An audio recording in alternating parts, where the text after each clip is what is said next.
Why are you getting hot dogs at the Red Door? Because they're kind of good. What, do you like the Red Door wieners? Is that what you're saying? Yeah. As a matter of fact, I had 2 of them. You had a double dong from the Red Door? I did. A lot of alliteration. Door, double dong, dog. You had 2 hot dogs from the Red Door. No buns. There's a water there if you want. No buns, though. No buns? Are you on like the carb No, I just... carb free? So you literally Some ate, of us have to work good to look like you. So you literally just ate 2 wieners? Well, it had sauerkraut on them and such. So you like sour wieners? Pretty much. You got to go there. I mean, sour wieners. A good old German sauerkraut wiener is good every once in a while. Yeah. You can burp it up you burp it up the rest of the night. That sounds awesome. I like a good Reuben with the sauerkraut. Yeah. Yeah. Like the Tin Roof has a turkey Reuben that I haven't had in a minute, but it's like turkey and cheese and sauerkraut and pressed, like a panini almost. You dip it in the Thousand Island dressing. It's quite delightful. It sounds delightful. You're really selling it to me right now. Yeah. It's good. Is there like a Twangtown endorsement from back there or something? Or No. This is all free shout-outs right now because we can't find anyone who wants to sponsor our podcast yet. Yeah. But we're slowly It's fine. aiming towards that We're goal. fine. It's fine. We don't need any sponsors. No. We want to do this for the love of doing podcasts. Yeah, it's all from our heart. Yeah. We love just paying all this money just out of our pockets. I love For everybody else to enjoy. that membership to Podcast Weekly that we have. Podcast week. Yeah. Podcasts are us. I don't know. Did you write today? I did. Who'd you write with? Nicole Croteau and Presley and Taylor. Those are made up names. You made those people up. Well, it made me sound better than I am, so. Nicole Patrol? Croteau. Nicole Croteau. Nicole And 2 lovely sisters named Presley and Taylor, and they were awesome. Presley and Taylor. What are their last names? I don't know. Godot? No. Nicole Patrol and Presley and Taylor Godot. Schmano. You're in the rhyme zone today, aren't you? Man, I haven't. I slept till 8:30 this morning. Yeah, he didn't get to write today, so he hasn't let out his rhyming release. And I got to the gym, and there were no treadmills open. And I had a nervous breakdown. Punch somebody in the Adam's apple and take the treadmill. It's so annoying. Nobody in Brentwood has jobs. And I say this as I go in, at 10:30. Well, you're a songwriter. Yeah, I'm a songwriter. You're like employed, but you're not. I'm signed with BMI. Yeah, you're a BMI. I'm a BMI songwriter. Anyway, true telltale sign of where somebody's at when they try to connect you. I'm signed to ASCAP. Yeah. Oh. Yeah. Okay. Or the best one is, I write for NSAI. Yeah. Sure you do. Don't, if you're a new songwriter in town, do not do that. No offense to NSAI, ASCAP, BMI, or CSAC. No, BMI pays me adequately. And NSAI, they protect our rights and our freedoms as songwriters, and we appreciate that. Yeah. Steve Bogart, president of NSAI, is he still president? If he's not, he's on the board for sure. He's on the board. Yeah, but he might have. I think he left as president for a minute, but he might be back as president. I think he might be back. Yeah, we'll have to bring him on and ask him. That'd be a good one. He calls me Steve a lot. I don't know who Steve is. He calls you Steve? Yeah. And I've known Steve for a long time. Yeah. He calls me Steve. I'm like, no, you're Steve. Well, Bogart. But you also call Lee Steve, so that's weird. Yeah. I played a show at the listening room this past weekend, and Lee came, Lee Brice, and his wife Sarah had a little date night, and Jenna, my better half, and me and Lee and Sarah were hanging out after the show, and standing there, and this woman comes up to me, and she's like, "Oh my God, you're amazing, your voice, and it's just your songs." I'm like, "Well, thank you so much." And she looks at Lee, and I was like, "Well, this is my brother Steve." And Lee went right along with it. As he would. Yeah. And she was like, well, Steve, nice to meet you. Could you take a picture of me and David? And so Lee's just being the humble sweetheart that he does. And it was quite amazing. I thought it quite funny. But yeah, I'm sure he did too. it's always. Welcome to Twangtown. I am David Tolliver. Colt Mirsky. Tall Brewski. Well, I mean, what's up, dude? Well, did you write a good song today? Today we have Michael Farren joining the Twangtown podcast. Finally. I was supposed to be the inaugural one, and we got all mixed up, I think. Yeah, I think you went to Nicaragua or something. I don't know. I was gone, and I felt bad about it. And I'm just glad that y'all. Words. I'm glad y'all felt, compelled to bring me back around. I feel really honored. Well, today, so. We like to have Dove Award winners, just all around badass songwriters. We like doves flying over our heads. Brass buzzards, as we call them. The brass buzzards. Michael is an award-winning, very accomplished, one of the best songwriters that I know. He's a very humble person too. A wonderful, soulful singer. Yeah, speaking of, I'm no David Tolliver, but I'm trying. Gosh. Speaking of Michael and Lee in the same sentence, Michael Lee. You actually have a big release coming out this Friday. I do. I just got to see the video a while ago, and I haven't even seen it yet. That's right. Brought a tear to my eye. Lee and for King and Country, right? Yeah. That's awesome, dude. Brought a tear to my eye. A song called Checking In. Lee cut it, and For King and Country is featured on it. So everybody listening, you should totally go and check it out this Friday, February 2nd, 2025. February 2nd. February 2nd. Not the 22nd. That's way too late. February 2nd. February 2. 2024. 2ND. Second. You wrote that with Ken Hart. Ken Hart and little Garrett Jacobs. Little Garrett. Little tall Garrett. Oh, bless his heart. Good on them boys. They deserve it. You deserve it, and they deserve it too. Hey, it was one of those days where I was just telling somebody down the hall a while ago a little more of the backstory on that one.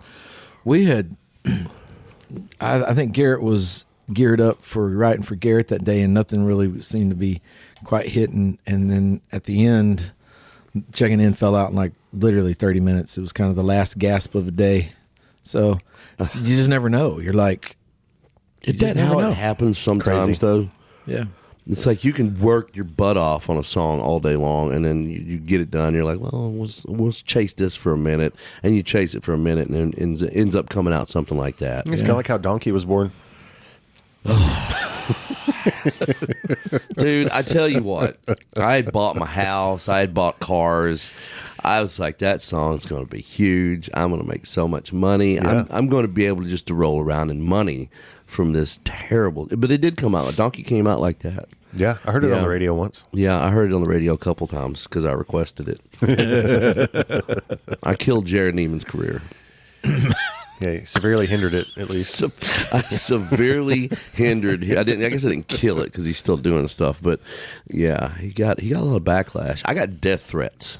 Really? Yeah, I had some people on Twitter come at me and they were like, I hate you. I hope you die. You've ruined country music. And I'm like, you and you alone. Yeah. They obviously haven't heard Mr. Miyagi yet. That song changes lives. I'm signing up for the release of that one. I just have to do. We got to do it strong though. I've been trying to make Curb get involved with it, but for some reason they're just I don't know what they're doing. Haters gonna hate, man. Haters gonna hate. Haters gonna hate. I'm gonna do a video with it. Hey, you in a karate, Me and a get gi. up. Yeah. Who's that? Who's that? Trailer Park woman who's real famous. Oh, Trailer Park Tammy. Trailer Park Tammy, dude. She needs to be in your videos. What? So bad. Trailer Trash Tammy. She's awesome. I have no idea what you're talking about. It's because you don't get on Instagram anymore. She's a TikTok darling, and she's funny as hell. She's amazing. Oh, yeah. You find a lot of people on TikTok. I do. Well, you found a guy. How did you find this? Oh, the singing barber. Yeah, Noah.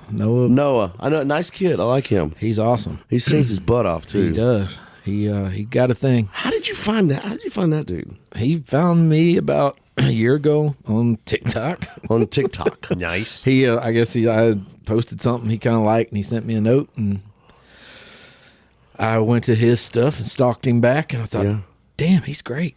And he he's a master barber, like a legit barber, but he North was Carolina, working is it? well, he was in Grundy, West Virginia. Grundy, West Virginia, that's right. And he was started filming himself singing to people while he was cutting their hair. And no lie, I thought, well, God, this kid's awesome. So I sent him a note. I said, send me your number. He sends me his number. And a couple of days later, I gave him a call, and I kid y'all not, he answers the phone. Hello? And I hear. So he never was at work. He never stopped. I was like, hey, man, it's Michael Farren from Nashville. He's like, what? Just kept right on It's going. like, did I catch you at a bad time? Oh, I'm good, man. Oh, so you're riding with him now, though, right? Oh, man, we have written a bunch in the last couple of months. I really believe he's become a little brother to me. I adore that boy. You think he's going to do some stuff? He's doing it, man. Some things. He's got 1 million followers and wow, just loves people and loves having a good time and don't think too much about it. And it's nice to be around people who are they're just showing up and having fun. Yeah. As a matter of fact, I've told him, I said, dude, you just keep being a barber. Just don't take yourself too serious. You'll be a really rich barber soon enough, but just keep being a barber because that's what people love about him. Oh, so you mean you're going to write with me and him? That's why he's going to be rich, because he's going to write with me. Yeah. Yes. With the David. Well, since we're here with Colt, he can just go ahead and just put that on the calendar right now. Do you want us to just wait and you we'll put something on the pause. calendar? We'll give you 13 seconds. One Mississippi. But I mean, I could just throw it on there, but it doesn't mean Noah's going to show up. Oh, Noah will be the one to show up. You think he'll bring his It'll zoo be boat? me or David that ends up being late from walking from having double hot dogs. At hot dogs at the Red Door. This might be a first, scheduling a co-write during right the in the middle of podcast. the It's swing weird. town. So you really went to Red Door to have hot dogs? I did. So Is they that have a normal Cajun thing for you? No, it's a new thing. So I've lived in town 20 years. Yeah. 20 years. I have never been in the Red Door. What? Ever. Today was your first day? No. So about 2 weeks ago, I was in a hurry, and I ran in there, and I figured there'd be nobody in there at 2:00 in the afternoon. Well, you've lost your mind. You've never been to they're the Red known Door. for brats, I guess. So the menu had lots of brats on it, like brat dogs or whatever. So I ordered the Cajun brat, and it was actually pretty good. Yeah. I don't remember taking 30 minutes, but really sweet people. Yeah. I've never eaten. I've eaten a pizza in there late at night. I think. The brat, it's really a thing. It's nice. Did you look through the hole in the floor?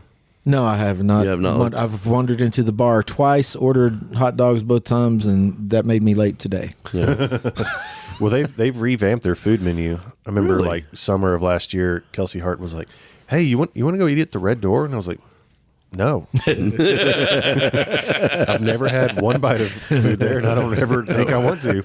He's like, "No, man, I promise. Like, let's go check it out." I'm like, "Okay, whatever." And the food was decent. Really? Yeah. Yeah. I It's kind good. of just get nauseous and drunk when I walk through the door. No, happens. the little check your ID guy at the front was super nice, Yeah. super nice. And Can't then believe they checked your ID. Valerie was the bartender. Valerie. She was great, and aspiring songwriter, I believe. And Aren't they all though? yeah, and they're probably better than all of us. They 100% are. We just That's what I got told when I first moved to town. It's like, look, man, the person pumping your gas, which that doesn't happen anymore, but that guy pumping your gas is way better than you.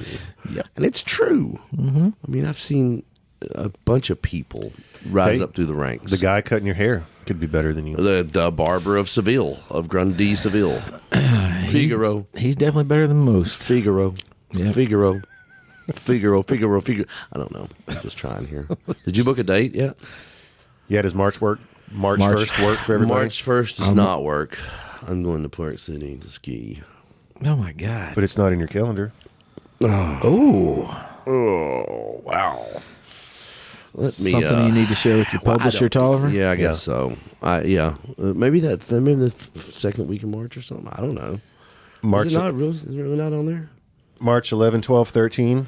Yeah, all those work. Those are all. Well, they should because they are open on your calendar. Yeah. Unlike the Park City date that doesn't exist. I don't know. He's making this shit March 11th is the first night of Ramadan. I don't know if I can. Do you participate in that? Let's just move on. Move on quick. I don't. Apparently David doesn't canceled want, this quick. David doesn't want to write with Noah. So I don't know what this. I don't.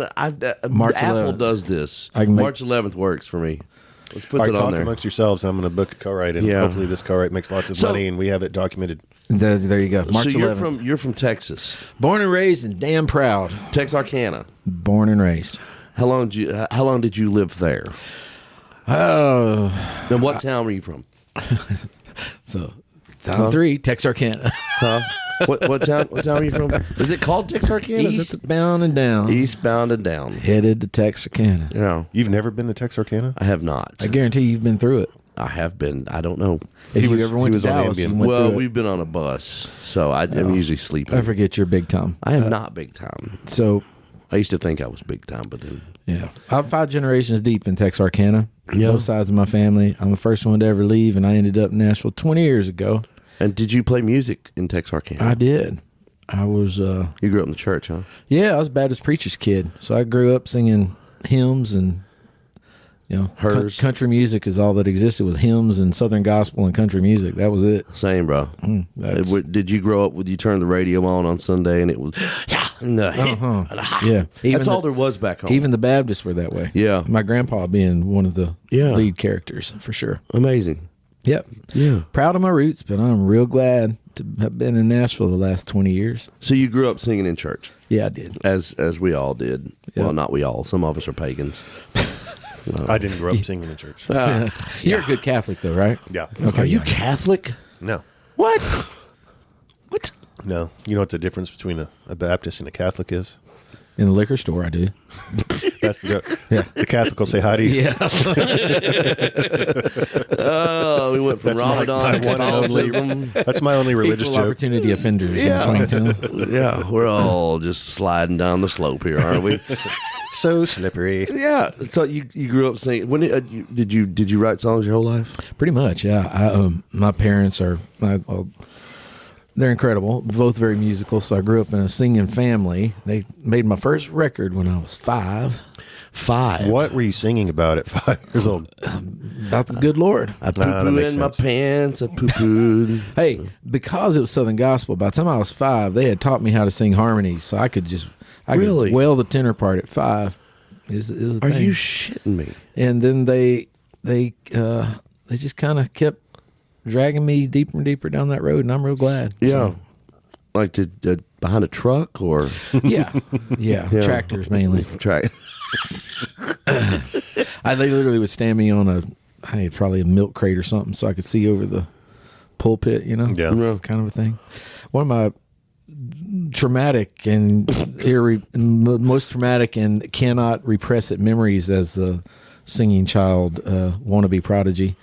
I remember we played this backwoods Baptist church in East Texas somewhere. What you would typically imagine white church, and it's set in the middle of a hayfield in the middle of summer. And I was 5, 6 years old, and we got there early because I'm sure my dad had to set up a sound system or something. Yeah. And my mom told me, you do not go play in that field. And I did what boys do. You played that next field, time didn't she you? wasn't looking, I'm out and running around in a hayfield, and I remember distinctly there was like a ditch, and it was the time of year there were like big old green grasshoppers everywhere, and I'm chasing grasshoppers, and then it's time I hear yelling my name, and it's time for church to start, and they stand little Michael up on the stage. And my dad, he tells the story best. He said about 2 or 3 songs in, little Michael started losing interest pretty bad. Yeah. And about 4 songs in, I was having a problem. My dad realized something was wrong. And so he had to end the set early. And my mom was like, Michael, something's wrong. I'm fidgeting real bad. You did not. She takes me to the back, and I had somehow, because I disobeyed my mama and wandered off into that hayfield, I had somehow stood in a nest of seed ticks. Oh, no. And I was covered. Well, I thought you were going to say fire ants. No, seed ticks. Even From my worse. knees to my chest, my shall we say groin. My groin was groinage completely covered black in seed ticks. And so I'm on the stage just squirming. No. They had to give me an alcohol bath after that one. So that was, yeah. no. I mean, I got all kinds of memories associated with growing up singing. And that's just, I don't that's think you the can forget surface. that one. Wow. I remember that one vividly. I still feel itchy talking. That was the I'm Lord still itchy right telling you now. to listen to your mama. Oh, he was, but I feel itchy telling you all the story. Yeah. You're a little squirmy right now. Wow. I dated a woman named Seed Tick one time. I'm sure she was very attractive. Just nibbling away. Wow. Nibbling away at my soul. Wow. At the groin area. I wasn't sure where that was going. I knew exactly where it was going. Oh, God. So, true story No from pun the road. intended. Carry on. so you sing in church, and you moved to Nashville 20 years ago. And what brought you here? Was it just music? Was it, Well, it's a guy nobody on the Twangtown podcast has ever heard of, but this awesome guy named Michael W. Smith. For sure we have. He heard a song that I was leading at a big event, and then he put it on his record, and I didn't even know it was on the record, which is a wild story. And I got a phone call. I was sitting in Luby's cafeteria. Luby's. Remember Luby's? I love yes. Luby's. I was sitting in Luby's Halfway cafeteria. grew up on that stuff. Oh, yeah, dude. Every Sunday. Luby's cafeteria with my wife eating macaroni and cheese and whatever else I was eating. Big fan of the pecan encrusted, pecan encrusted tilapia. Yeah, It was. there's good stuff there. Yeah. And my Razor flip phone rings, and I don't recognize the 615 at the time. So, Well, you were in Texas. yeah, or still, Texarkana. God bless this time. Texarkana. And this Michael W. said, "Hey, is this Michael Farren?" I said, "Yeah." He said, "Listen, it's Michael W. Smith. You got a minute to talk?" And I thought, "Yeah, right." About 45 seconds later, I was like, "Oh, it's really him." Really? Wow. And he said, "Hey, man, I heard you lead this song a year ago, and we've been looking for you for a year. It comes out on my record next week." Are you kidding me? I had no idea. It wasn't even copywritten. Was it like recorded or anything? Like how did he? He heard me lead it, and he remembered He it. just remembered it. Because it ain't but 7 words long, the song he took. What's praise and worship song? It's repeated over and over. And What and were I those 7 words? I'd be curious to know. let it rain, open the floodgates of heaven. Let it rain. And that Oh, so that's the song that's got the big, like that's the big one. it's a right? biggie. It's a biggie. It changed my life for sure. And I'm real grateful. Like I tell people all the time, not to be overly spiritual here, but I tell people all the time my life has been a series of side doors. Yeah. Like I think I'm headed generally the right direction, and then all of a sudden a side door opens. I'm like, oh, well, I guess there we go. And it's still the general direction, but it's just side doors, and you got to just trust. And again, you know who you're getting on Twangtown at this point. If you really do believe that God loves you a little bit, then He's probably got the best for you, and so you can learn to trust the side doors. And I'm real glad I trusted the side door on that one. Buddy, I believe more and more each day that there's a plan for me, and I avoid it as much as possible. And I know exactly what you're talking about, the side doors. I know that God is laughing at me all the time. Yeah, It's like, look at this idiot again.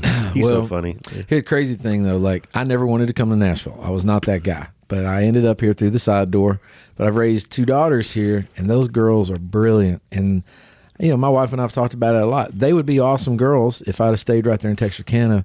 But now I'm looking at the first 2 college graduates ever in the Farren family. My 2 daughters. And just accomplishing more than it was amazing. Like, this town has been so kind to my family and me. And so it took me about a year to get over my Texas. I mean, Colt, you're a proud Texan too. So Yeah. it took me about a year to get over my grumpiness. And then I was like, all right, these are my people. This is my town. And It's hard. Yeah. It's hard. I thought about that the other day when I first moved here in 1998, that I would go back home every other weekend. Wow. Or I would go back to I had some friends that lived in Louisville. They were going to college up there, and I would go up and stay with them just to have some sort of home until Nashville decided to hold on to me. It's like, you're home now. Yeah. We don't ever let go of our original home. I ain't going back though. But no, buddy, I love East Kentucky, but there's no way I could go back to my hometown and live. I couldn't. I love your part of the world. It's gorgeous. It's wonderful. Hazard, Kentucky. Yes, Hazard. I told you my Hazard, Kentucky story, didn't I? I would love to hear it again. No, golly. We haven't. Hold on, if you heard this story. This is No, true. please tell it. So I played a festival years ago. Oh, yeah. In Hazard. And it was a Christian music festival. And we were a headliner of all things back then. And we were going to play played one of the late slots. Did you play at Perry County Park? I don't remember. It was down on the river. It was down on the river. And around the river, swimming pool. Yeah, there. I mean, tons of people everywhere. It was a great day, real sunshiny but cold. It was kind of a fall festival kind of thing.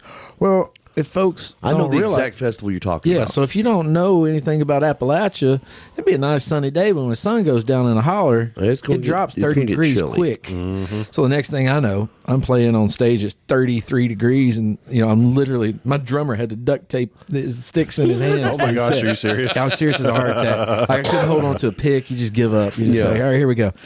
And after the festival, it was a great time. Met some really interesting people, probably some of your kin folks. That 100% describes I'll just leave it right people there. in East Kentucky. Some interesting people. So we crash out in the little hotel they had or something for us. And the next morning, we're taking the leisurely drive back to Nashville, which isn't that far. Van and trailer. Yeah, 4.5 hours. So I'm sitting in the passenger seat, and we'd stopped and got coffee, filled up with gas, and easing our way back. And we were winding through the hills, headed back this way. I don't remember what that highway is, just out of Hazard there. But not far on a Sunday morning, we passed a little Pentecostal church on the side of the road. And just on a whim, I said, boy, I bet there's a snake or two up in there this morning. And all the guys kind of laughed and chuckled or whatever. And we just rolled on. And the next day, national news, a mother of two died in that church that morning. Way. I kid you not. Oh my and I was goodness. Like, oh shit, what have I done? Yeah. See what spoke it into existence. What happened there? She didn't have faith. Well, apparently, I did not grow up that way. We were shouting Baptist, and my grandpa could shout the roof off a place with the best of them. Yeah, but there were no reptiles. No.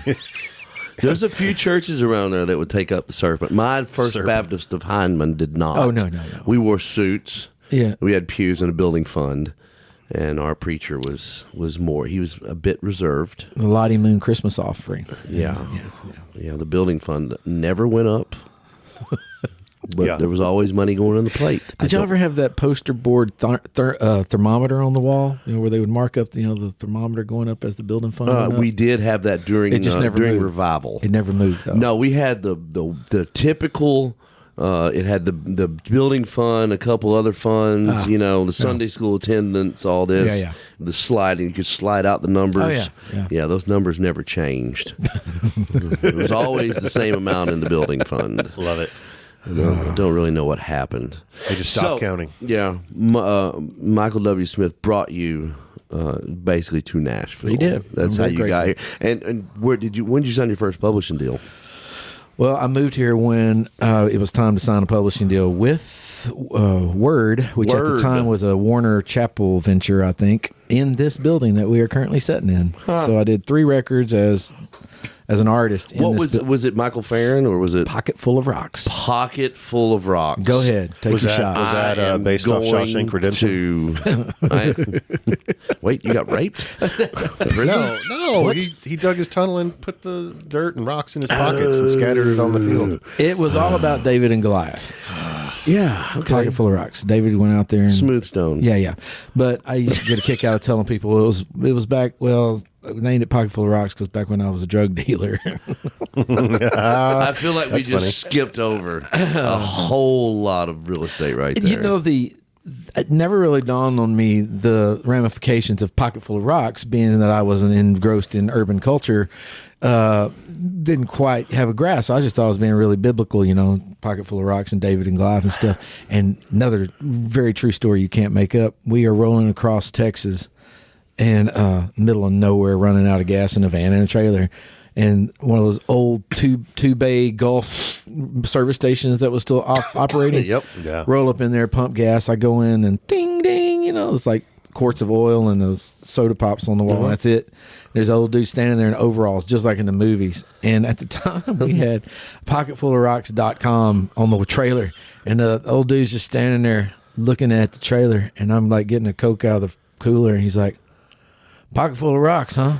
And I already knew because I got asked, quite a bit. I'm like, yeah, it's the story of David and Goliath. I just cut him off. He goes, huh. Yeah, last time I had a pocket full of rocks, I ended up in Huntsville prison. True story. I I was like, have a nice day. Yeah.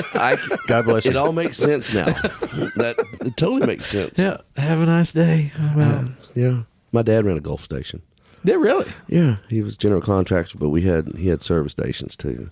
He had two. Gulf was the gas, and 2 bay doors, and cans of oil, and the Pepsi machine outside. Yeah, I miss those days, dude. I tell you what, we're not old, but I miss those days. The service station has gone by the wayside. It has, and it was just some of the most memorable times of my life. You know, just going over, and everybody knew everybody, and there were people. Old men would sit out in front of it on the bench and talk and. Those we need. I want to do that. If I ever make enough money to where I don't have to worry about anything, I'm just going to open a service station and charge nothing to fit. I'll pay the mechanics, but I will just it'll be like a little social thing. You call it Tollies. Tollies Gulf. Tollies Gulf. I like it. I'm in. Let's do it. Come on. Yeah, I feel like that. We'll just open up right there on Broadway.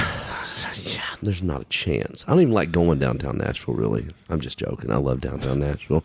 Come on down to go to Broadway. Yeah. That's what I love people coming in. What should we do in Nashville? I'm like, really?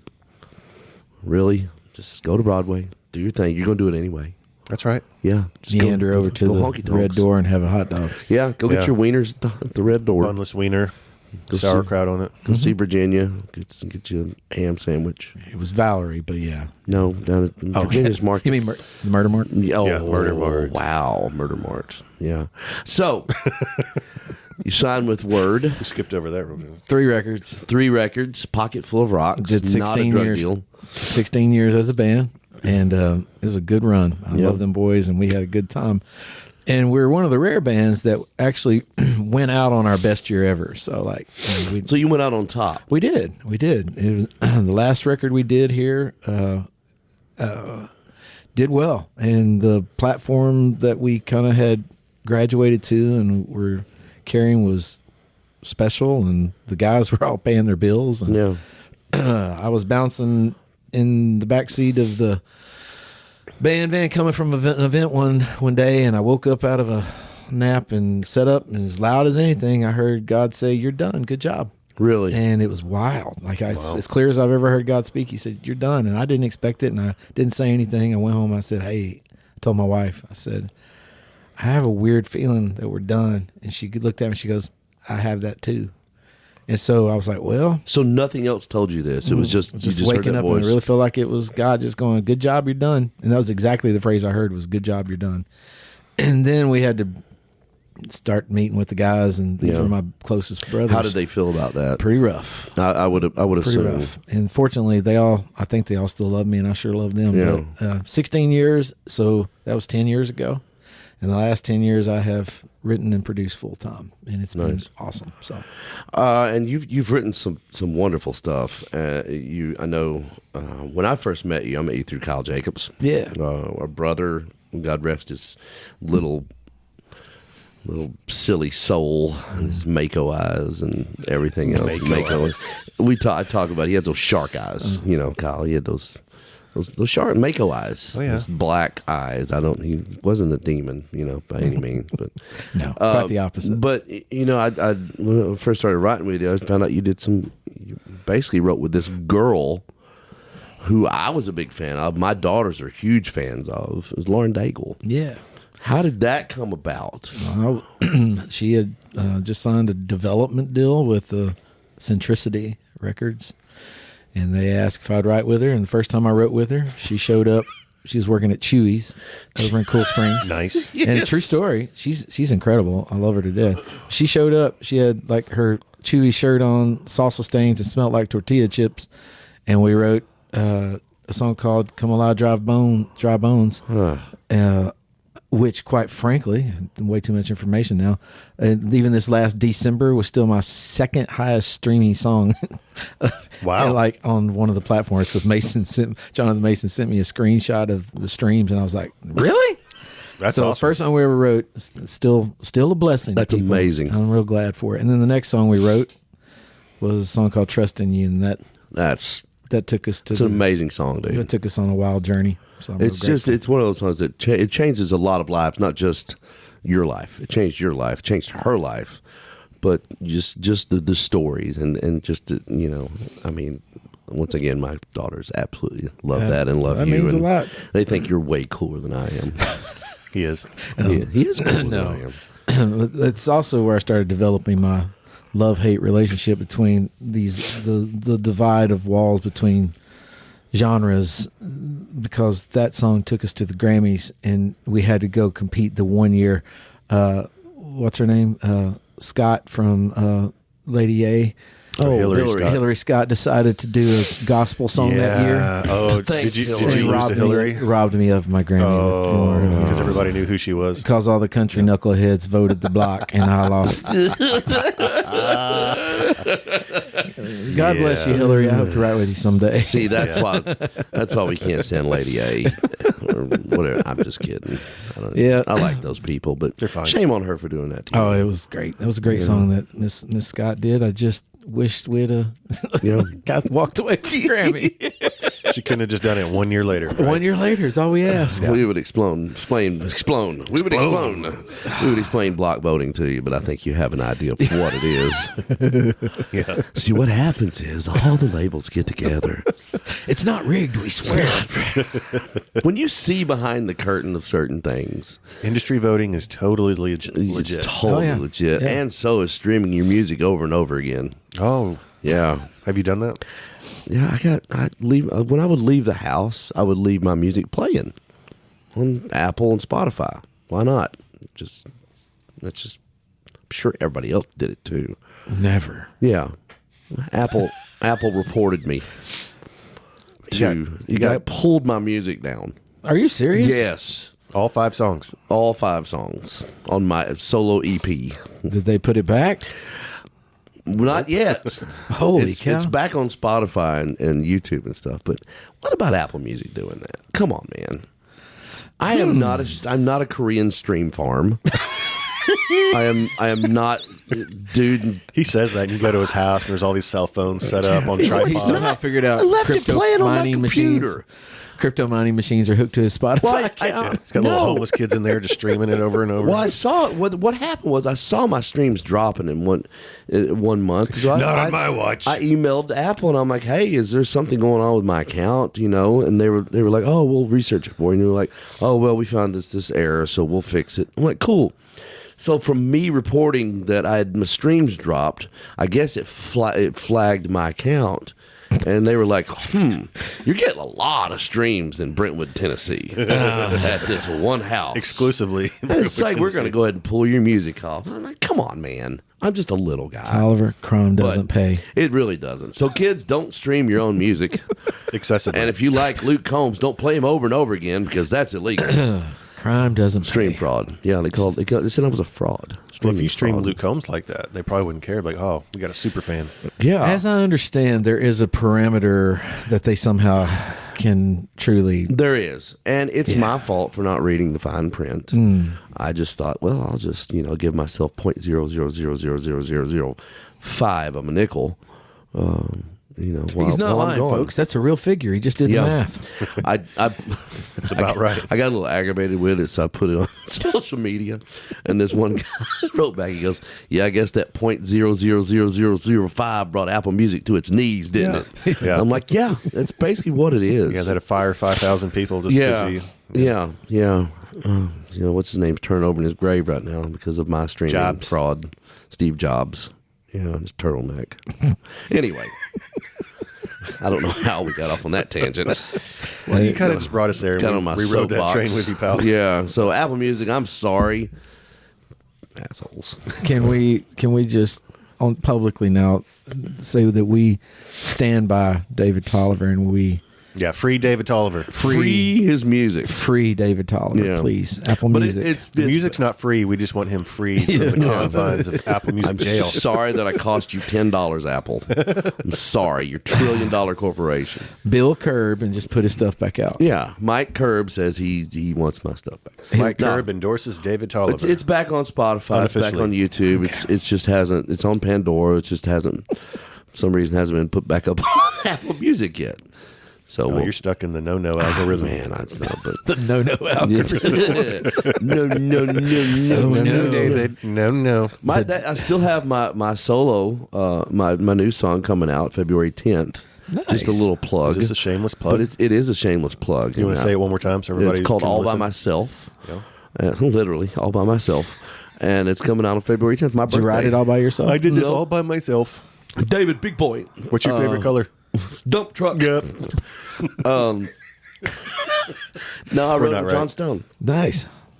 And it's a really good song. It's Apple. It's on pre-order right now, so go do that. Did you guys get licenses? Yeah. Yeah. From who? So it's all legit. It's all legit. Good to hear. Yeah.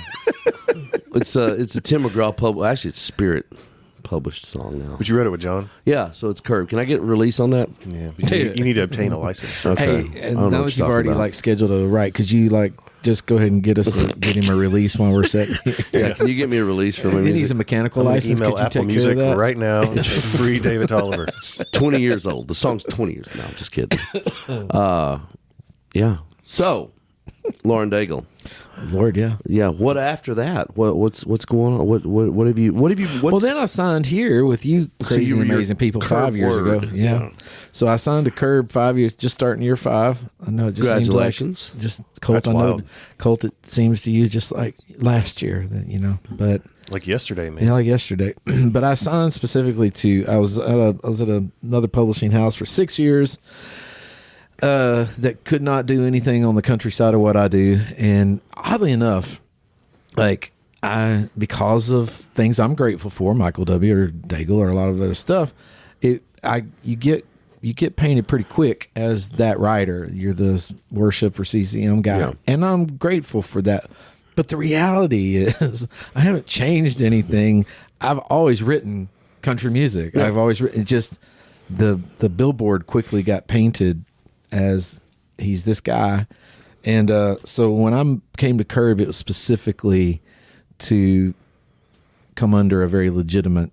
And now it just sounds like I'm blowing smoke up Colt's ass, but literally, He totally is. He was. You were in the original meetings, and you remember the conversations we had. It was like, I know that I don't stand a chance if I don't get in a house that will legitimize what I know I'm built to do and have been doing, but have had no outlets for it. And so for the last 5 years, I have really, truly loved chasing in this space and meeting guys like y'all and you. And it's just been good. But I write, I don't know, a couple hundred songs a year, and 90% of those are country. So Yeah. Now you got a big Lee Brice and Yeah. King and Country cut coming out. yeah. Friday. So imagine that. You still couldn't shake the Christian off of it. I couldn't shake the Christian off of me. So Wow. So talking about side doors, like the checking in, we're trying to beating the dead horse, but we ride it on a Friday afternoon. I tried out that night at the listening room. I just at a writer's round. I tried out, and it went great. And then I posted it the next day because I thought that went great, and it kind of went viral. And then I came into you and I said, "Hey, dude, can you send this to Lee?" I don't know Lee. I'm a big fan. I think he's awesome. I looked at you, and you being an amazing publisher went, done. And you turned right around and sent the Instagram link straight to Lee. And 3.5 minutes later, he hit right back and said, I love this song. So I thought, cool. Yeah, that was my one and only pitch where I took your TikTok video and just sent Lee because we didn't have a demo of it. And I was like, well, here we go. So that is the general direction we thought we were handed. And then 6 months later, the side door opens, and For King and Country's making a movie. Just steamrolling in. Yeah, what is this movie? And so it's their life story, which is pretty awesome because they're from Australia. And so I haven't seen the movie yet, but it's all about them coming here and losing everything and having to rebuild. And evidently, I didn't know even till today, hearing more of the plot of the movie and some of the story, that they're like Joel and Luke's dad, David Smallbone. When they moved over here, he started. I'm sorry, what? Their name, Joel and Luke Smallbone. Their last name is Smallbone? Yes. Smallbone. Yes, and so I didn't know that. I didn't know that. While David, their dad, his dad died in Australia while they were over here. So the song became very something, I guess. And then Lee re-enters the picture. And there's a side door. So there we go. What crazy. I thought was just going to be a smash Lee no-brainer is now a What We Hope Is a Smash, Lee, and For King and Country. Yeah, that banger. doesn't suck having two huge artists in two different genres. I'm not mad about it. I mean, that could be, most likely will be huge. I could not envision it in my head. Like, I couldn't hear For King and Country. They're amazing. If you've ever seen them live, it's wild. It's like so good. But I couldn't hear them on this obvious country song. Ben Glover. Holy cow. Glover. And I think y'all just had him on 2010, We did, right? yep. Yeah. Ben is a beast. And that brother wrangled one of the best tracks I've heard. Like, it sounds He's really amazing. good. It sounds really great. He's really good at what he does. So, Well, he's a perfect fit for that, country Christian song. yeah, I mean, he's lived the same life. Like, Basically. he and I really have, other than he has 3,700 massive hits, we've lived the same exact journey of like, Yeah. Yeah. You What did he kinda say? I said, I don't know how many number ones I've had. oh God, 40 something. Loser. So wait, I want you to retell the story because I vaguely remember it because you told me this like 5 years ago. But back to the Michael W. Smith song, Let It Rain, right? Mm-hmm. There was a significant event that happened around that song with, was it Nelson Mandela? yeah, Will you tell that story? yeah. I was, I just got out of bed one morning real early and, I'm just kind of waking up and drinking coffee, and I started getting some text messages that said, "Dude, are you watching CNN?" I'm like, "No." I said, "You probably want to turn on the news." And I turned on the news, and it was the day of Nelson Mandela's funeral, which, as I understand it, was the largest gathering in modern history of world leaders in one place. So there was like 100 presidents, ambassadors, kings, whatever, there, and then a soccer stadium filled for his funeral, and they all broke out singing "Let It Rain." What? And it's world news. It's like I'm watching TV and it says, and they have broken out into an American Christian song called "Let It Rain." Well, I didn't know. In Africa. In South Africa. And so I'm like melting down watching it, and I'm like, in South African culture, if, as I've come to be told, if it rains on the day of your funeral, it means you were blessed, and it started raining. Whoa. And they all took off singing it. Oh, And it paused the whole thing. Lord. So that was a crazy one.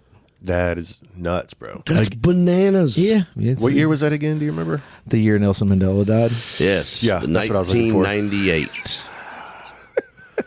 You're so helpful. I know. It's been a while. You're about worse than David. I am. He's over there actually Googling it. I'm though. going to give it a Google. Nelson Mandela. Take your time. Sound it out. December 5th, 2013. Yep. Wow. So I'd say it was about 11 years ago.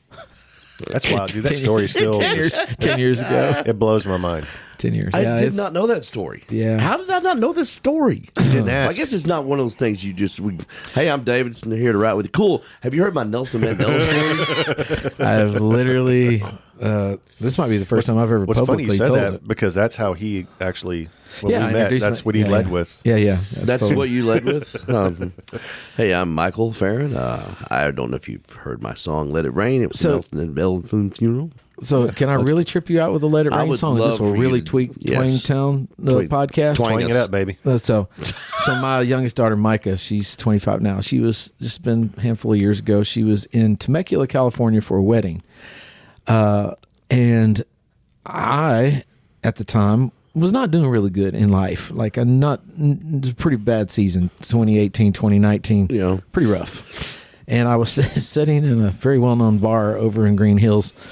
And all of a sudden I get a text message from my daughter, Micah, and it's a photograph, and it's a tattoo that says "Let It Rain." And I thought, oh, well, heck, my daughter's got the song tattooed on her or something. I didn't know what it was. She said, "I'll call you later and explain." Yeah. So a kid from Franklin, Tennessee meets a girl from California. They're getting married in California. My daughter flies out because she's friends with the kid from Franklin. Doesn't know anybody else there. They're seated at the dinner, the wedding party dinner, around the round tables, and she's sitting next to this girl that she does not know. And she looks over as the girl is like taking a drink of her whatever, and she sees "Let It Rain" on her arm. And she goes, "Well, that's curious." She asked the girl, "Hey, what's that "Let It Rain" tattoo there?" And she goes, "Oh, well, the story is last year," she said, and this girl's my daughter's age, so 23. She said, "I've been in a wheelchair most of my life. And she said, but last year I was down in Orlando, Florida at this big conference at one of the stadiums down there. And this worship leader was on stage, and I was there with my friends. I'm in my wheelchair, and it started raining, and everybody started singing the song, and then the band on the stage with tens of thousands of people just started joining in with the crowd and picked the song and started singing it. And the next thing I know, I'm healed, and there's video. Whoa. There's video of this girl dancing in the rain with her wheelchair above her head. No way. And she has it tattooed on her arm. Well, meanwhile, I'm getting drunk in a bar. And that was a real come to Jesus moment. So I bet so. Wow. Verifiable story. If anybody hears this, I promise you that's the truth. And probably the first time I've ever actually told the other side of the story of what was going on in my world at the time. It was a real marker of the kindness of God. Yeah. Isn't it funny how he does things? He's sneaky. He is very sneaky. He's tried to sneak around on me a few times. I'm doing my best not to let him. No, it just happens every once in a while. He'll be like, "Hey, remember me?" I'm like, "Yes, I know." He's sneaky that way. He better sneaky. He will find you in a bar in an alley in Green Hills. Yeah. I know that bar very well. Yeah, you do. Yeah, That's nuts. Yeah. You've got so many of those stories. You do. It's weird. It's weird. I know you've told me more. I wish I could remember them. But What was the one I'm just that not was good at remembering. One of your family members had cancer or something, and like, or My dad, the kidneys. with the kidney thing. Oh yeah, here's a good one. You know this one. Maybe. So this is now. This is happening currently, like now. This is bananas. Checking in. I wrote checking in. Back to that because Ken Hart and Garrett Jacobs and I, as we already said, we wrestled around with some ideas, nothing worked, and we ended up writing checking in. But the premise of writing checking in was, I just said, I know I'm really bad about muting the phone calls of people that are really important to me. When I'm in the middle of stuff, I just mute it and then move on. I said, we could probably just write this in a way that's like, basically it's a stop muting the damn phone calls of the people that matter and just say hello, because you don't ever know. Because at that time, October a year ago, my dad has not been doing well. He's been on a kidney transplant for 3 or 4 years. And it was down to 7% kidney function. Oh, my gosh. My dad's a Baptist preacher in Texarkana. Still to this day. Not quite Baptist. He's more Baptist-costal now. But Baptist-costal. Souped up Baptist, as he used to call it. So a year and a half ago or so now, this young kid, 23 years old, never been to the church, didn't know anybody, came in on a Wednesday night, which meant there was probably about 42 people there. And he came in and was in a rough place in his life. And after the service, he came up, talked to my dad. My dad sat down with him and talked to him about the Lord and started spending time with him. And kid's life just turned around. And 6 months ago, so that was a year or so ago more, mm-hmm. And 6 months ago or so, without telling anybody, that kid knew my dad needed a kidney. And he went through the process without telling them. Found out he was a perfect match. And shows up at my mom and dad's front yard, shows up at their front door and says, I'm the match. And so 4 months ago, I drove to Dallas and met that kid on a Monday night, had dinner and pizza with my dad and his family and my family. We all just sat around. We all cried. Couldn't say thank you enough. And the next morning, watched as they rolled him back, and a 23-year-old kid gave my dad a kidney. Dude. And that's just nuts, bro. Crazy. So unreal. Yeah. Side door and God stories. There he is. He's doing it again. Side door. But it's just, I don't know how to write. My buddy's like, have you written that song yet? I'm like, well, for one, there's not a good rhyme for kidney. Yeah. So like, I don't really know, I'm sure you can figure it out. If anybody can, Tolliver can. I will reserve the right. Splitney. But like, I like the idea of like a life for a life kind of thing. Cause this kid was in a bad place and kind of got his life together. Wow. And then 6 months later, then he's a match for your. Literally saved my dad's life. So your dad saved his life through God. Yeah. For God through your dad. Yeah. And then he gave up a whole kidney. Yeah. And Bananas. He's an awesome kid. He's an awesome kid. So now he's part of the family. I think they love him more than me now. So, yeah. Which that's fine. I'm just glad to have dad.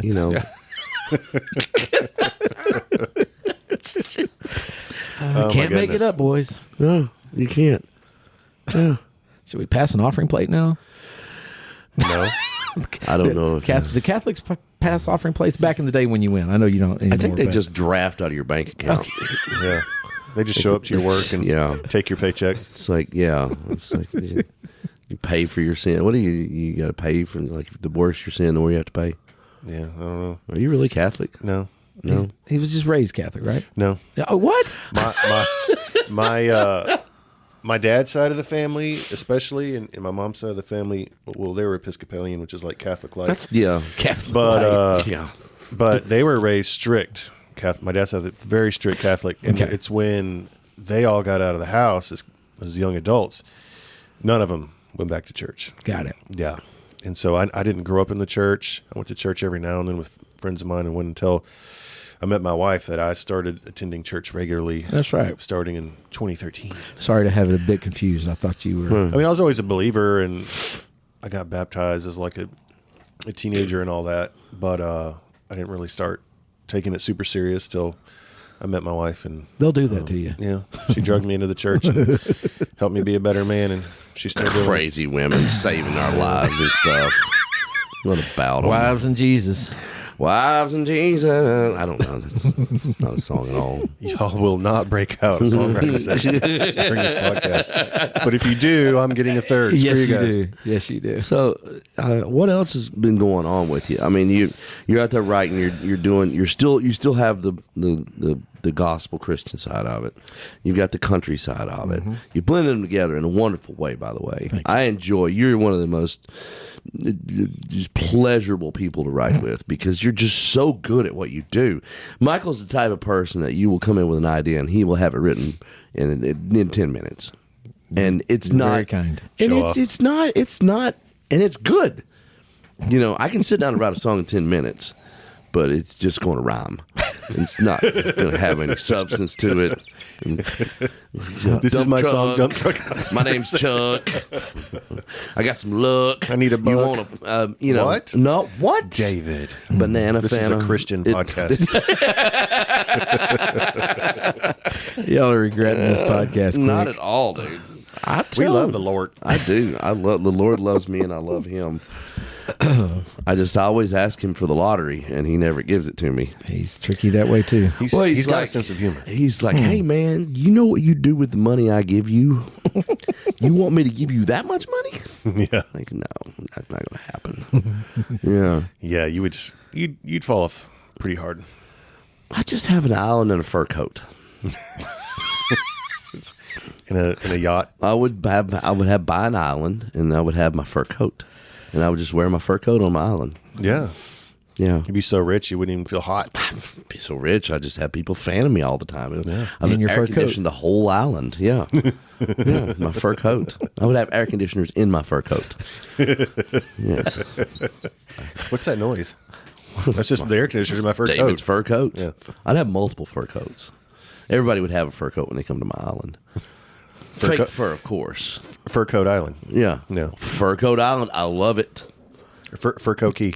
I'm just refraining from any island jokes and anything right now. So. Yeah. You got to jump in. Yeah, man. The water's fine. No, Epstein's not a good. You went there. You what?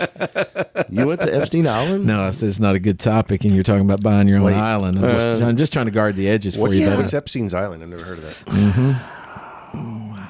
Okay. JKLOL, I've heard of it. JKLOL. Did you just speak text? YES. So I was watching Real Housewives the other night. Again? Yeah, man, I do. By yourself? No, Jenna turns it on. I can't totally help watched it. You're into it. There's such terrible people. They really are. I hope they all get gout. They're just awful people. I mean, one of them's husband rubbed all these widows, and he was a lawyer, and he was supposed to be their lawyer, and he took all their money that was supposed to go to the victims of stuff, of plane crashes and whatnots, and she just needs to, break a leg or something, like literally. They need to hear this very Christian podcast. Yeah, y'all need to find Jesus out there. And then I watched one about the Mormons. Stop wearing your fur coats and find Jesus. Yeah, the Real Housewives of Salt Lake City. Like they're all Mormons. You watch all of these? No, just the Orange County, Beverly Hills. So what does the Salt Lake Mormon one City. do? The Mormons? Yeah. They wear their fancy pajamas to go to temple, which is very odd. Pajamas? Yeah, dude. They've got like weird brown clothing they have to wear to temple. It's like a bodysuit. Is it like a church suit? It's like a onesie. No, it's like a onesie. Do you know what I'm talking about? I do. I'm just trying not to say nothing. No. Why are you playing Because that I don't now? want Twain Town to get canceled. No, this is never getting canceled. No Mormons listen to this. They're getting their own planet anyways. Dude, it's true. It's a true thing, yeah. Yeah, it's like underwear, but it's like onesies. I'm so lost. I've You have to never wear heard your of this. well, Joseph Smith, when he found the tablets in 1932, said you have to wear your special underwear to temple. Really? Yeah. And it's a onesie. It looks like Sounds comfortable, though. Does it have the does. the poop pocket in the back? I think Coming from a life of having to wear cheap polyester suits to church as a child, onesie sounds pretty great. Yeah. Yeah. God, why do Baptists pee you so hard? You know, I guess because people fall asleep if you make them too comfortable. Yeah. That's part of it. Yeah. They were all just so, and you just twitch around on it. Yeah. Get that butthole itch. You have to scratch. Get that I don't know why it's the lice up in there. Church was a dangerous place for me as a kid for like true physical reasons because I had bad friends. My dad was a very strict Baptist preacher. He'd call me down from the pulpit if I was like talking or acting up or whatever. But there was this one particular Sunday out of many that did me bodily harm, which sounds weird about going to church. But I was trying my best to be good, sitting on the second pew. My dad's up there preaching, and I yawn, and my best friend Tim, he was quiet, but he was mischievous. Tim rhymes with sin. He got. That explains why Ben has 41 number ones and you only have 5. Yeah. So. Yeah. But Tim, he was mischievous but quiet, and I yawned. I was being good. I yawned, and he had been very silently tearing the bulletin into little paper balls, and he just reached over and flicked one, and it went in my mouth and caught in the back of my throat. Oh no! So then I'm choking. I'm like, and I can't. I literally am dying. I can't breathe. And my dad thinks I'm laughing and cutting up with Tim because Tim's being all animated, realizing he's killed his friend, and then I'm like, and it was a bad day. Did you get beat? Oh, he was yelling from the pulpit, and I was choking to death.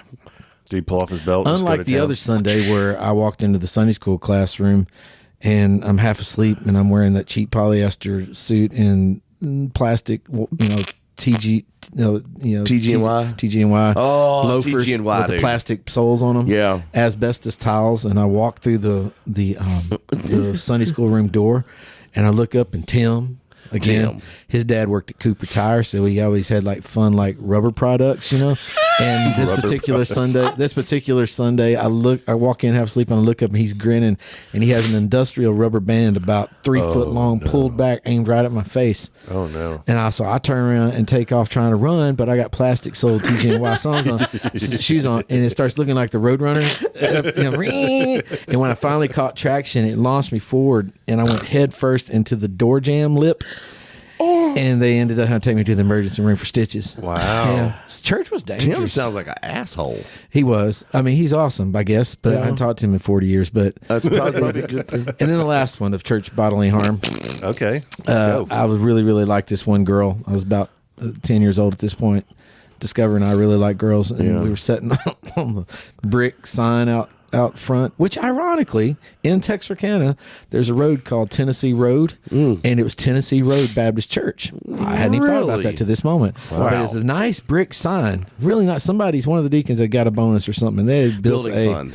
Yeah, Building and fund. so there was a really nice brick sign with white metal letters on it that said Tennessee Baptist Church. And I'm sitting, it had like a flower bed ledge all the way around it. And I'm sitting by this girl and I'm fidgeting, and there's grass. It hadn't had any flowers planted in it in a long time. And I was just digging in the grass, nervous. And next thing I remember, was looking up from the ground and feeling really twitchy yet again. As I had discovered the hot wires for the spotlights that they never installed. Oh my gosh, are you serious? Serious, it's a heart attack. And the next thing I know, I have grabbed hot wires and have electrocuted myself. And I'm laying on my back twitching, and the girl is screaming, and dudes are running, and I was like, they had just let grass grow over hot wires because nobody ever installed the lights for the new brick song. Yeah, church was dangerous, bro. So, anyway. That's I think I'll let that be the last church hurt story. Church hurt. Church hurt. I'm so church hurt right now. That's a band name. Oh God. Yeah. Tonight, First Baptist Church of Hyman. Church hurt. Did you do anything crazy like that at church growing up? Man, not really. We went Sunday, and Mama had choir practice on Wednesday, so we would just go throw rocks at each other outside. We'd play baseball with like gravel. Yeah. Yeah, that shit hurt. Yeah. Yeah. No, never really did anything. I snuck out of church a few times and got in the car and listened to, metal. Pantera. Yeah. Jesus of Nazareth. You strike me more as a Motley Crue guy. I love the Crew. Yeah. I love the Crew. Like to feel good. Dude, I did Waiting for Wishes, and I've told this story before. Waiting for Wishes, Make-A-Wish Foundation, but we would be celebrity waiters, and I was fortunate enough to do a few years. And the last year we did it, they were like, "You're going to get paired up bartending with Vince tonight." What?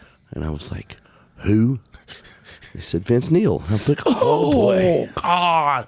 So yeah, dude, I spent the whole night with Vince Neil behind the bar bartending, and just like, you remember when you were in Motley Crue, remember that time you sang "Girls, Girls, Girls." That was cool. And you remember when, you... I feel like this is probably exactly how it went. It was exactly how it went. And the woman who ran it came over to me, and she was like, "Hey, can you go walk around to the tables?" And because it was donations, you would go out and you'd sing to a table, or you'd do a magic, whatever it was, to get people to donate into the bucket. She's like, "Hey, can you go do this? And will you take Vince with you?" So I'm like, "Do you want me to go make Vince Neil go around with me?" And she's like, "Yeah." So I walked to him like, "Vince, will you go walk around the tables with me?" He goes, "Sure." No, he was Tasmanian devil. He was like the nicest guy ever. Home sweet home. Nicest dude ever. Just a sweetheart of a man. I was fanboying him all night long, but he walked around the tables with me. And we just, that's awesome. It was great. But it's one of those things, you meet your heroes, and I met my hero, and he was awesome. Like, you remember we sang Home Sweet Home? He explains so much about you as my friend now, too. Dude, I grew up on metal. I grew up on gangster rap. I mean, Ghetto Boys. DJ Quick, NWA. Too Short. Were you a 2 Live Crew guy? I didn't like Luke. I didn't like 2 Live Crew much. It's fine. Yeah. Naughty by Nature. Yeah. I loved all the stuff. I loved every kind of music. I still do. I listen to a lot of talk radio now. I listen to a lot of comedy on satellite radio. Yeah. Comedy's good. I need material. I mean, I have been trapped in the car with y'all with some Theo Vaughn. So Theo. I know y'all like your comedy. That dude. We listen to Theo in Montana. Oh, from the airport to the y'all place. Introduced me to the Middle Monkey sketch. Yeah, that's right. Where are all the middle monkeys? That monkey who's thinking about getting a job but throwing shit at you. That's it. It's like, you don't really know you till it's sell to you trying to wrangle 12 chimps out the back of a Wendy's. Dude. Isn't that story pretty true? It's the whole album is true. When he's selling hamsters outside of raves. Dude, it's like chugging them lovely little eclairs of the Lord. You brothers have done a lot of good stuff. A lot of good stuff for me, but introducing me to Theo was a top tier. Theo, man, top tier. His podcast. He is one of those people that just off the cuff. He's brilliant. He just thinks in so a different, special needs kind of way. Well, he says shit we'll never get away with. He says stuff, but it's just brilliant. I don't know how he does it. The Down syndrome sketch. Oh yeah, that's a little much. I don't think I've heard that one. He said I beat downs in the 80s or something. Well, he's interviewing the guy, and he said, "What do you like to drink?" He's like, "Scotch." he said something to the effect that he'd have downs too if he drank scotch. And he's like, what? You can't do that. You can't. But He does. What did he say? Oh, my cousin got bit by a gay. Oh yeah. It's just a waiting game. He goes, Dude, how do you get away with dude. that? There's one version he tells. He's like, yeah, my cousin got bit by a gay guy last week.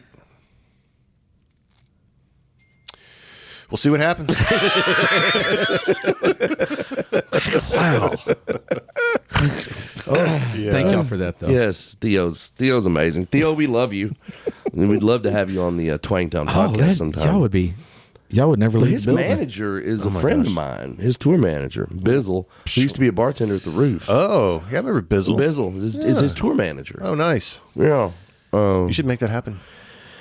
I don't know how to ask for that. I saw Theo at breakfast the other day. You just ask. Did you? Yeah. Did you say hi? I said, gang, gang, because that's his thing. And he didn't even turn around, so I didn't want to keep, gang, gang, gang, keep going at him with it, you know? She'd be like, hey, Theo, remember the time you made fun of retarded people? That was awesome. Remember when you did Middle Monkeys? Yeah. I sent that. I listened because I heard him on the way home one day. This is 5 or 6 years ago. And it was Middle Monkeys. He was on Comedy Network, Comedy Satellite Radio. And I loved it. And I was like, I got to send this to everybody right now. So I sent it to everybody. Sent it to Jenna's mom and dad. Oh, my God. Who are wonderful people. They're in their 60s. Very straight down the middle, you know. I didn't realize the first skit on it was him talking about a dude that would jerk off and catch it in his hair. Yes. Oh, wow. Yes. Yeah. So they were like, wow, you've sent this to us. Yeah, you have a unique sense of humor, Yes, David. unique sense of humor. I'm like, I am so sorry. But the rest of it's really funny. I'm just here for the show. I ain't here for the fellowship. Y'all ever been to a Denny's? That place is amazing. But anyway, what do you got going on right now? Do you want to talk to people about? You got Just making sure I keep writing with you and Yeah, buddy. everybody else. I'm honored to write with you anytime. No, I'm showing up every day that they'll let me show up and writing songs. And Yeah. what else we going to do?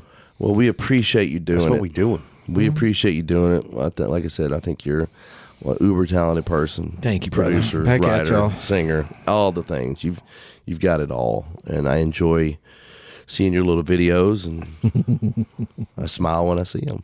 I'm glad. Yeah, man. I'm grateful for y'all. Have you ever seen A Wheel of Shame? Shame. Oh, God. The Wheel of Shame. No, I'm unfamiliar. Well, you have to spin the Wheel of Shame, Okay. Oh, and boy. regardless of what you land on, you have to do.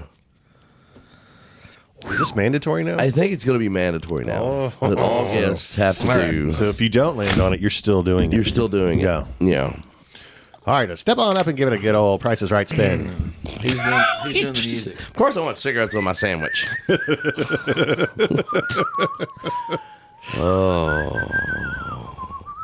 That might have been the best spin of the year. It was. What did you land on? Old Smoky. Wow. Old Smoky.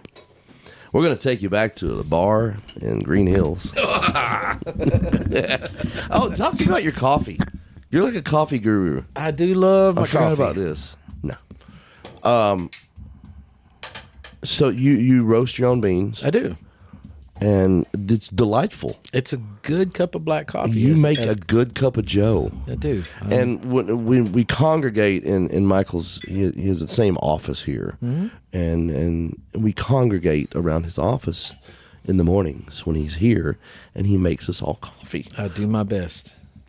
And I appreciate your coffee so much. Well, you're the reason I keep showing up. You're the reason I Hallelujah. keep showing up. So now we're having communion? Yeah. Excuse me. I don't have any crackers. I have giant tortillas, but no crackers. Body of Christ. Body of Christ. There was this one studio. Hang on. There was this one studio session where a brilliant session player, bass player named Matt showed up. Matt Pearson? Yes, and he had a box of like what is it, Voodoo Donuts or whatever. Like there's yeah. And I had brought a really nice bottle of scotch, or just a nice bottle of bourbon, and I thought, well, this is a great pairing. Well, at the end of the day, when all things were done, he literally stood there with the box of leftover donuts, and I stood there with the bottle, and everybody in all the session filed out, took a piece of donut, dipped it in the bourbon. Not. If you have not dipped donuts in bourbon, Is that a thing? holy cow. I would have to say that sounds So it pretty became good. studio communion. So Matt What Pearson. are Voodoo Donuts? Are those just like a brand? It's like $5 Yeah, it's like each. $5. but super high, just incredible. That's here in town? The Evidently. custom donuts, yeah. We'll have to The only check it time out. I've ever had them. Matt used to do all my sessions. God, he's amazing. Love that guy. Yeah. And he used to drink all the bourbon that I would bring to the sessions. Probably, he's awesome. I think he's more like a deacon and a pastor now, He's- so we might not have. he's a we might not pastor. have told that story. Sorry, Matt. No, you're fine. He's fine. He knows what he does. He's like a pastor of a village chapel He's now. amazing. He's one of them. Well, I cut the end of my pinky off a few years ago. Why'd you do that? It was a door slamming incident, and a few days after it happened, I got a call from Matt, and he said, because Matt's got a crazy story about losing his thumb. Yes. And he says, Michael, I'm so sorry. I heard what happened. And he's trying his best to cheer me up. Well, I'm only missing like the very tip of my pinky. He's missing the whole damn thumb. But still plays his ass But he off. said, hey, I just want you to know it's going to be okay. It's going to be all right. You're going to be okay. And if you want to, when this is all over, we'll start a band. You're the singer. I'll get a bunch of other people missing appendages, and we'll call it Michael and the Nubbins. Wow. Some good nubbin right there. I love that guy. Michael and the Nubbins. Oh, Wow. wow. Well, cheers to you, brother. Yeah. Cheers to y'all. Cheers. Cheers. May the wings of liberty. Never lose a feather. How was that moonshine? Oh, yeah. A, B, C, D, E, F, G. So there's one last thing you have to do before you go.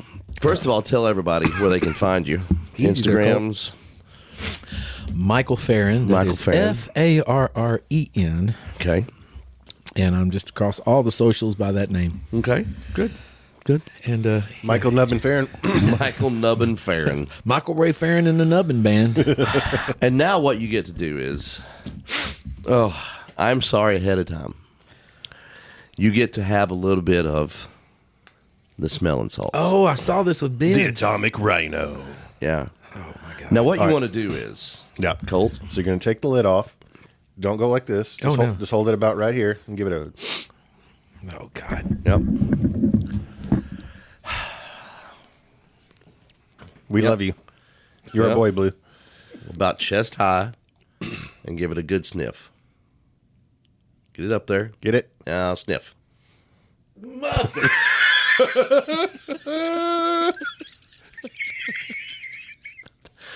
I didn't know smelling salt smelled like ass. God. Put the lid on.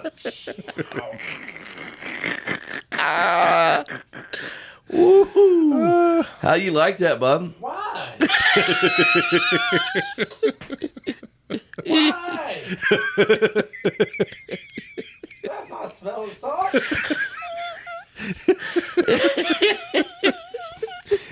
Atomic Rhino. You know what's fun is, in your own words, describe what you just smelled.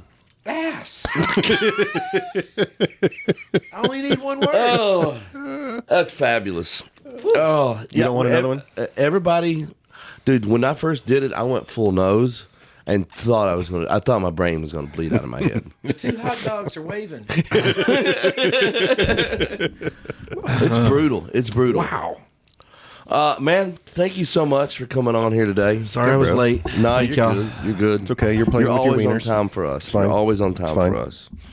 But man, keep doing what you're doing. We love you. Love y'all. And Glad to know y'all. Thanks for being my brothers. yeah, brother. And Colt? by the time everybody hears this, Checking In should be out Yeah. on all streaming platforms. So check it out. Lee Brice for King and Country. Checking In. Checking Written by in, checking the out. one, the only Michael Farren. And his amazing co-writers Ken Hart, Garrett Jacobs. Yes. Tell us where they can find us. Yes, you can Yes. also find us available on all streaming platforms. Follow us on Facebook, Podcast. Instagram, Twitter. Podcast streamers. Like, subscribe, follow, share. Paulo. Paulo. What? Paulo. Zeus. Yeah. Okay. Thanks, guys. Have Bye. a good day. Love y'all. Bye. Bye-bye.